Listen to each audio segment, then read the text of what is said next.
দালাল দালাল ভারতীয় দালালদের উদ্দেশ্যে এই ভিডিও।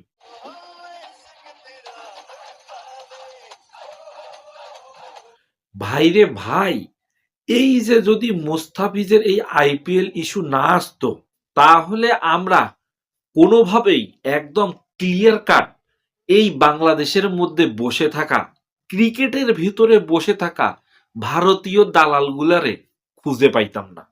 আসলেই খুঁজে পাইতাম না। এগুলো এমন ভাবে ঘাপটি মেরে বসে আছে, এই একটা মোস্তাফিজ ইস্যুর কারণেই এরা নিজের থেকেই ওই যে বাইর হয়ে আসছে গর্ত থেকে। ওরা যে ভারতীয় এজেন্ট, ভারতীয় দালাল, এটা তারা নিজেরাই প্রমাণ করে দিচ্ছে। আমাদের কিছু বলা লাগে না। ক্রিকেট খেলোয়াড়দের মাঝে এরা ঘাপটি মেরে বসে আছে, অথচ তারা সাজে কি তারা নাকি দেশপ্রেমিক। দেশপ্রেমিক ওরে তামিম ইকবাল, তোর যে কি দেশপ্রেম! ওই যে ওয়ানডে বিশ্বকাপে, হ্যাঁ, তোরে নাকি 3 নাম্বার 4 নাম্বারে খেলাইতো, এই জন্যই তুই নাকি সাকিবের সঙ্গে গোসা করে তুই ইন্ডিয়ায় খেলতে যাস নাই। আর তখন তোর আত্মসম্মান বোধ, এই কারণে তুই খেলতে যাবি না। কত নাটক, কত বাহনা, মনে রাখো আমারে লাইভ ভিডিও। আরে বেটা, এবার যে বাংলাদেশকে নিয়ে তুচ্ছ তাচ্ছিল্য করলো, বাংলাদেশকে অপমান করতেছে, তখন তোর মান সম্মানে বাঁধে না? ও নিজের বেলা 16 আনা আর দেশের বেলা 4 আনা 5 আনা। তুই যে দালাল, 1 নাম্বার দালাল তুই। শুধু শুধু 1 নাম্বার দালাল না, তোর পক্ষে যতগুলা পোস্ট আছে, যে যে খেলোয়াড় পোস্ট দিছে, কোয়াব মোয়াব টোয়াব, মিঠুন ফিটুন মিরাজ তাসকিন মাসকিন, সবগুলা দালাল।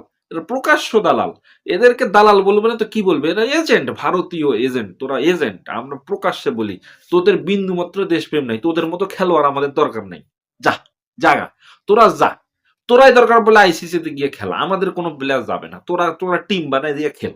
তোদের মতো দালালদের আমাদের এই দেশের দরকার নেই। হ্যাঁ, আর তোরাই কিনা বলিস ওই ক্রিকেট পরিচালকের ক্ষমা চাইতে হবে।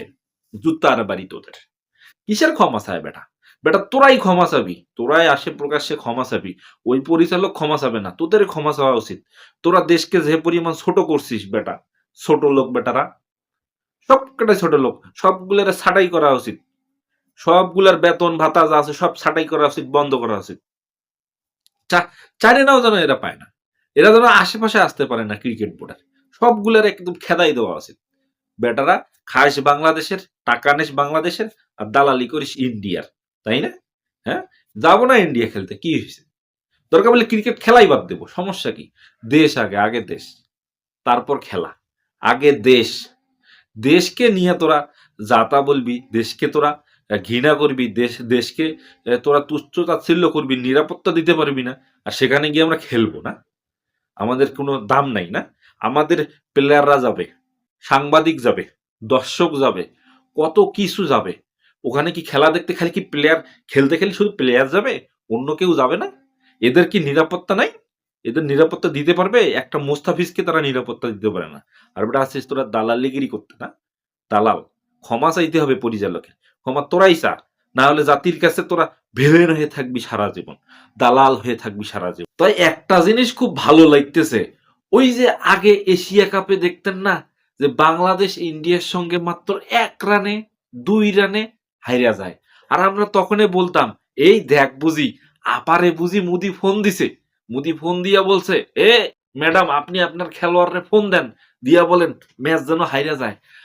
এই মনে হয় কারণ ছিল, ম্যাচ হাইরা গেছে। আমরা বলতাম তখন, এই আপার ফোনে ম্যাচটা হাইরা গেল। মানে এখনকার দিনে এসে মনে হচ্ছে যে আসলে আমরা দর্শকরা যে ধারণা করতাম এটা 100% রাইট ছিল। যে ওই সময়ে যেগুলা খেলাইছে, আর এখন সেগুলা এই যে বলতেছে মিডিয়ার সামনে এসে, ফেসবুকে এসে, যে ওরা কি রকমের দালাল। এই দালালগুলাই তখন খেলছিল। এই দালালগুলা খেলার ফলেই ইন্ডিয়ার সঙ্গে বাংলাদেশ এই 1 রানে 2 রানে ম্যাচ হারতো। এখন তো এটা ক্লিয়ার কাট, যে ওই যে ম্যাডাম ফোন দিত, দিয়ে বলতো এই ইন্ডিয়ার সাথে খবরদার জিতবা না, ওই যে বলতো, ওরা কিন্তু হাইরা যেত। একটা টাকার লোভ আছে, টাকার লোভ। এদের দেশপ্রেম নাই, এরা হলো টাকার লুবি, এরা দালাল, এরা টাকার কাছে এরা বিক্রি হয়ে যায়। এদের কোনো দেশপ্রেম বলে কিছু নাই। এই যে মোস্তাফিজের একটা ইস্যু হইলো, মোস্তাফিজরে যেভাবে বাতিল করলো, যেভাবে বাংলাদেশকে তুচ্ছ তাচ্ছিল্য করলো, অপমান করলো, এটায় কোনো প্রতিবাদ নাই। এসব এই যে তামিম ইকবাল, তারপরে বলেন ওই যে কি মিঠুন, ফিটুন, তাসকিন, তারপরে মেরাজ, এগুলার কোনো প্রতিবাদ নাই। ওদের আবার সংগঠন কি কোয়াপ প্লেয়ারদের দেখভাল করে, সেখানে পর্যন্ত কোনো বিবৃতি নাই যে মোস্তাফিজকে কেন এ অনৈতিকভাবে বাদ দেওয়া হইল। সে মুসলিম খেলোয়াড় বলে, সেটা বাংলাদেশি মুসলিম খেলোয়াড় বলে বাদ দেওয়া হইল। সেখানে কোনো প্রতিবাদ নাই, কথা নাই, কোনো বিবৃতি নাই। কিন্তু যখন বাংলাদেশ ক্রিকেট বোর্ড একটু বেঁকে বসলো যে খেলতে যাব না, আমাদের অসম্মান করছেন, ওই দেশের নিরাপত্তা নাই, তখন এই দালাল কুয়ার ব্যাংকগুলা ফং করে বের হয়ে গেল যে ওরে বাবা, এই খেলতে যাইতে হবে, না হলে বিসিবি ধ্বংস, টাকা আসবে না। 90% টাকা ওখান থেকে আসে, 99% টাকা ওখান থেকে আসে, আইসিসি থেকে আসে, খেলতে হবে। মানে দেশের মান সম্মান, মানে ঘুষ নাই, ওদের হলো টাকা টাকা টাকা।